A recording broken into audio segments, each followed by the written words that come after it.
నమస్తే friends, welcome to ARK talks.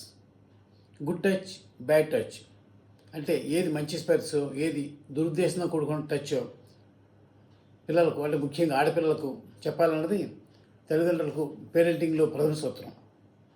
ఇదే విషయాన్ని ఈ మధ్యన వచ్చిన నందమూరి బాలకృష్ణ నటించిన భగవంత్ కేసరి సినిమాలో ప్రభావవంతంగా చెప్పాడు దర్శకుడు అనిల్ రావిపూడి. ఈ పాయింటే అందరిని విశేషంగా ఆకర్షించింది.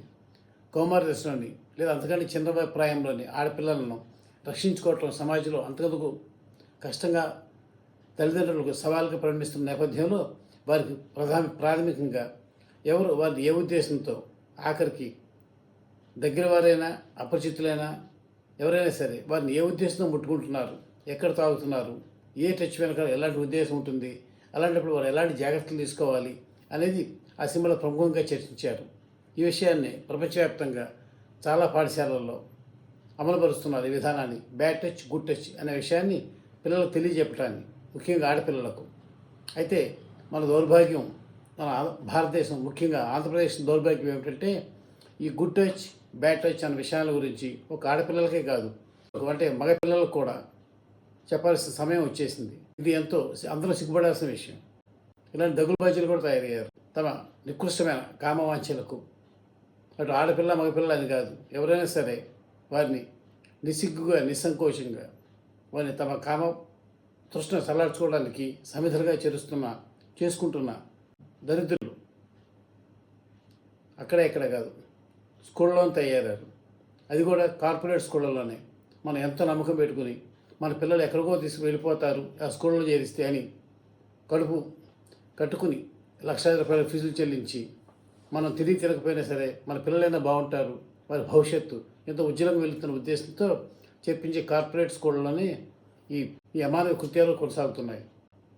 విజయవాడ సమీపంలోని పీడుపుగల్లో నారాయణ పాఠశాల, ఇంగ్లీష్లో నారాయణ గారి ఆధ్వర్యంలో ఇప్పుడు ఆయన నడపట్లేదని చెప్తున్నారు. వాళ్ళ పిల్లల భవిష్యత్ దాని పేరు నడుపుతున్నారని చెప్తున్నారు.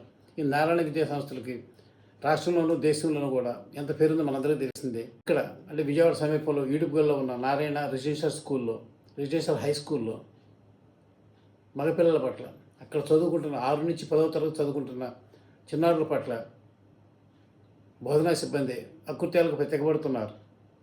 ఈ విషయాలను ఎవరికి చెప్పుకోవాలో, ఎలా చెప్పుకోవాలో తెలియక చాలామంది తమలో తామే ఆ బాధను దిగమింగుంటుంటే, కొందరు విద్యార్థులు మాత్రం రోజు రోజు పెరుగుతున్న ఈ సిబ్బంది ఆగడం తట్టుకోలేక తమ తల్లిదండ్రులు ఫిర్యాదు చేయటం.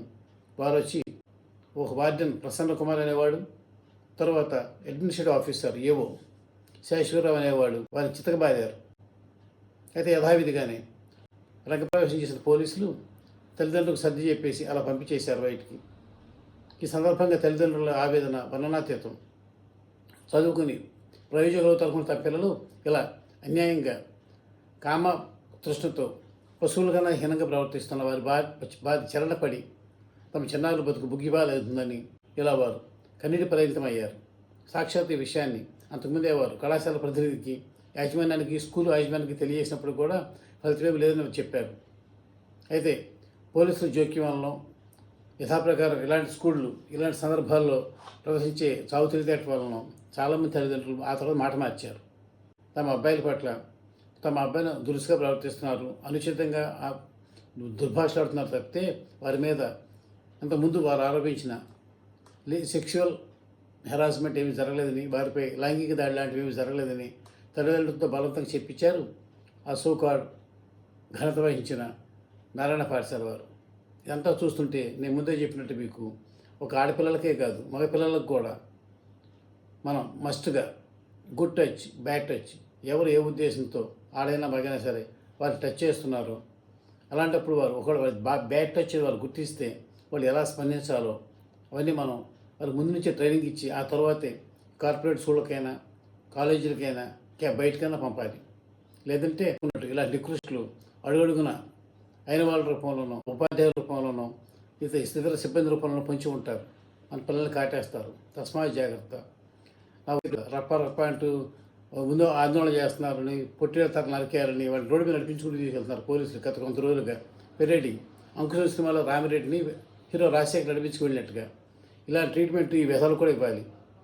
అంతేగాని పారిపోయాడనో, సస్పెండ్ చేసి చేతులు దులుపున్నారనో, లేదా చర్యలు తీసుకుంటామని చెప్పి యాజమాన్యాలు కవర్ చేయటమో లేదా యాజమాన్యాలు ఇచ్చే కవర్లకు లోబడి వదిలేయటం కాకుండా ఇలాంటి వ్యధవల్ని ఈ బార్డెన్ ప్రసన్న కుమార్ అనేవాడిని, తర్వాత ఈ ఏవో శేషకర్ అనేవాడిని, నారాయణ స్కూల్ సిబ్బంది వీళ్ళిద్దరిని కూడా ఇలా నడ్డోడి మీద నడిపించాలి.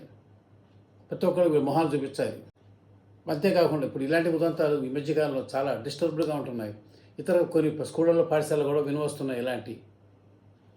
ఇట్లా ఇప్పుడు ఇకనైనా సరే ప్రభుత్వం మన విద్యా ప్రమాణాలను మెరుగుపరచడానికి, అంతర్జాతీయ స్థాయి విద్యా ప్రమాణాలు నెలకొల్పడానికి ఎంతో కృషి చేస్తున్నామని చెప్పుకుంటున్న ప్రభుత్వం, ప్రధానంగా నారాయణ గారి శిష్యుడైన విద్యాశాఖ మంత్రి లోకేష్ ఈ స్కూళ్ళ దుస్థితి పైన, స్కూళ్ళు కార్పొరేట్ స్కూళ్ళ ముసుగున ఇలా జరుగుతున్న ఇట్లాంటి చండాలాలపైన దృష్టి పెట్టి వాటిని అరిగడితే పిల్లలు ఊపిరి పీల్చుకోగలుగుతారు. పిల్లల్ని చదువుకుంటానికి పంపిన, ఆ స్కూళ్ళకు పంపిన తల్లిదండ్రులు ఇళ్ళ దగ్గర స్థిమితంగా ఉండగలుగుతారు. దయచేసి ఆ ఒక్క పని చేయమని నేను ప్రభుత్వాన్ని వేడుకుంటున్నాను. ఈ లోపల పిల్లలందరికీ కూడా, అది ఆడైనా మగైనా సరే, వారికి గుడ్ టచ్ బ్యాడ్ టచ్ గురించి చక్కగా చెప్పండి. వారికి ఏదైనా ఇబ్బంది అయితే నిస్సంకోచంగా ఏమి భయపడకుండా మీకు తెలియజేసేలా వాళ్ళని అలా ట్యూనప్ చేయండి. అంతేగాని చిన్నపిల్లలు వాళ్ళు లోపల బాధలు పడితే కుమిలిపోతారు, జీవితాంతం అలా వారిలో వారు డిప్రెషన్ గురవుతారు. అందుకని వారు ఓపెన్ అప్ అయ్యేలా, వారికి ఏదైనా సమస్య వస్తే మీ దృష్టికి వెంటనే తీసుకొచ్చేలా వారిని చక్కగా వాళ్ళకి గైడెన్స్ ఇవ్వండి. తప్ప స్కూల్కి సెలవులకు వచ్చిన పిల్లడు మళ్ళీ స్కూల్కి వెళ్ళాలంటేనో బలవంతంగా పంపించద్దు. కారణాలు కొనుక్కోండి. చదువు మీద వైముఖ్యమా అయితే ఇలాంటి దౌర్భాగ్యులు, ప్రసన్న కుమార్ శాశ్వతరావు లాంటి దౌర్భాగ్యులు అక్కడ కూడా ఉన్నారా ఎవరన్నా కనుక్కుని వాళ్ళని నెమ్మదిగా బుజ్జగించి లాలించు. అసలు కాలాన్ని రాబట్టి తర్వాత తర్వాత వస్తుంది. ఒక సంవత్సరం ఇంకో సంవత్సరం అయినా సరే. అంతేగాని వాళ్ళ బాల్యం రాదు. చిత్రమైపోతున్న బాల్యం మళ్ళీ రాదు.